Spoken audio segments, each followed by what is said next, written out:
Hello साथीहरू, सबैजनालाई मेरो हार्दिक नमस्कार छ। साथीहरू, तपाईहरु चाहिँ कस्तो हुनुहुन्छ? सन्चै हुनुहुन्छ होला। म पनि एकदमै आरामै छु।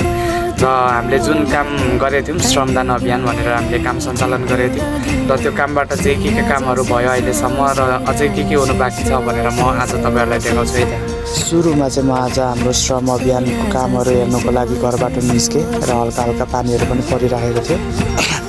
आज हल्का धुम्म भएर गडाङगुडुङ पनि गरेको थियो भर्खरै, अनि पानी पनि हल्का सिमसिम परिरहेछ।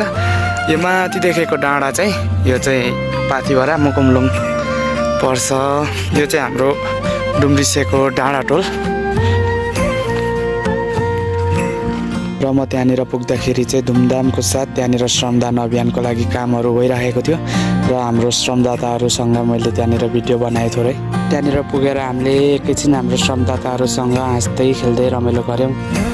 यो चाहिँ हाम्रो हालसम्मको श्रमदानबाट बनिएको कामहरू हो। यहाँनिर फुलहरू रोप्ने भयो, त्यसै गरी यहाँनिर ढुङ्गाउँदी थोरै डिजाइनहरू दियौँ। त्यसै गरी विशेष गरेर यो चाहिँ हाम्रो बरपिपलको छेउमा ढुङ्गामा खोपिएको थियो जो सिलामसाकमा भन्छ हाम्रो हिन्दूहरूको यो हो। यो चाहिँ त्यसै गरी यतापट्टि यो हाम्रो देवीथान स्थल यो भित्र चाहिँ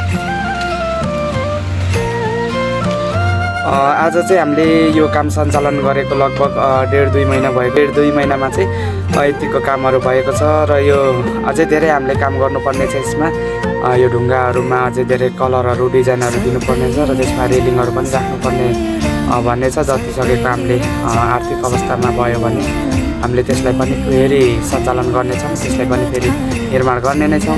फेरि अर्को भिडियो ल्याएर आउने नै छौँ हामी र के कति कामहरू हुँदैछ तपाईँहरूलाई देखाउने नै छौँ। अहिलेलाई यति नै है।